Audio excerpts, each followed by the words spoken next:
அன்பு உள்ளங்களுக்கு உங்கள் சாய் சுப்லக்ஷ்மியின் மகிழ்ச்சி வணக்கங்கள்.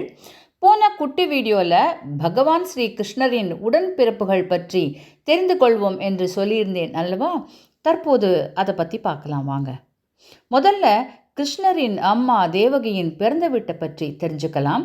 தேவகா என்பவர் எதுகுலத்தை சார்ந்தவர். இவருக்கு திரததேவா, சாந்தி தேவா, உபதேவா, ஸ்ரீதேவா, தேவரக்ஷிதா, சகாதேவா, தேவகி என்று 7 மகள்கள்.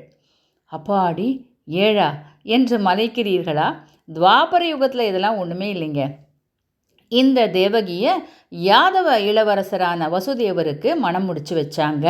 இதில் இன்னொரு விஷயம் இருக்குது. அதாவது வசுதேவரின் முதல் மனைவி ரோஹிணி. இவளது பிள்ளைகளே பலராமர் மற்றும் சுபத்ரா. ரோஹிணியின் தங்கைதான் யசோதை, அதாவது லார்ட் கிருஷ்ணாவோட வளர்ப்பு தாய். யசோதையின் கணவர் நந்தகோபர் என்பது அனைவரும் அறிந்ததே. இவள் ஒரு பெரும் பாக்கியசாலி. காரணம், பகவானையே வளர்க்கும் பேறு பெற்றவள். இவளது மகள்தான் யோக மாயை. இவளை நாராயணி என்றும் சொல்வார்கள். இதுவரை புரிந்ததா நேயர்களே? இப்போ அடுத்த கட்டத்துக்கு போலாமா? முந்தைய பிறப்புகளில் தக்ஷனின் மகளாக பிறந்தவள்தான் இந்த தேவகி. காஷ்யப முனிவரின் மனைவி மற்றும் தேவர்களின் தாயாகவும் இருந்தவள். அதனால் தானோ என்னவோ பகவானையே தன் வயிற்றில் சுமக்கும் பாக்கியத்தை பெற்றிருந்தாள். சரி, இப்போ தேவகிக்கு பிறந்த குழந்தைகளின் சார்ட்டை பார்க்கலாமா? கண்ணன் 8வது என்று உலகமே அறியும் மற்ற 7 பேர் இவர்கள்தாம். கீர்த்திமட், சுஷேனன், உதாயின், பத்ரசேனன், ரிஜுதாசன், பத்ரதேகன். இந்த 6 பேரும் யார் தெரியுமா? முற்பிறப்பில் இவர்கள் பிரகல்லாதனின் சித்தப்பா ஹிரண்யாட்சனின் பேரன்களாகவும் ஹிரண்யாட்சனின் மகன் காலநேமியின் பிள்ளைகளாகவும் பிறந்தனர். ஹிரண்யாட்சனை திருமால் வராக அவதாரம் எடுத்து வதம் செய்து விட்டார். அதுவும் நமக்கு தெரியும். அதற்கு பிறகு இவர்களை பெரியப்பா ஹிரண்யகசிபுதான் வளர்த்து வந்தார். இந்த பிள்ளைகள் செய்த பெரிய தவறு என்ன தெரியுமா?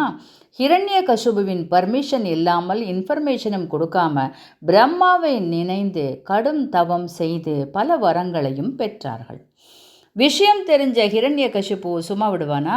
இவர்கள் அனைவரும் மறுபிறப்பில் தங்களது அசுர வம்சத்தில் பிறக்கும் கம்சனால் கொல்லப்படுவார்கள் என்று சாபம் அளித்து விட்டான்.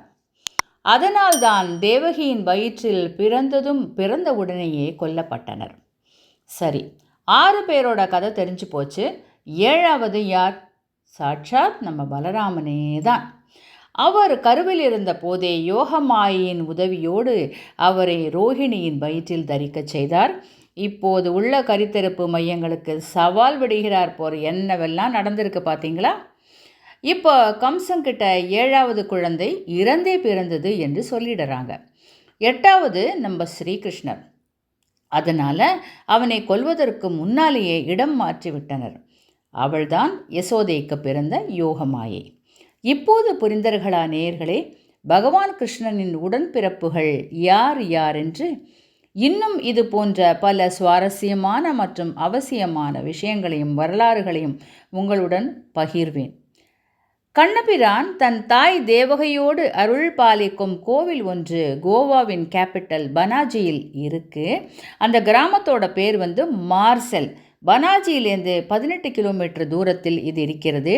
முடிந்தால் சென்று அந்த பாலகனை சேவித்து வாருங்கள். இந்த சேனலை இதுவரை சப்ஸ்கிரைப் பண்ணலைன்னா உடனே பண்ணுங்க. உங்கள் கருத்துக்களை சேனல் காலத்திலேயே பதிவிடுங்கள். உங்கள் குழுக்களில் பகிருங்கள். நன்றி, வணக்கம். மீண்டும் சந்திப்போம்.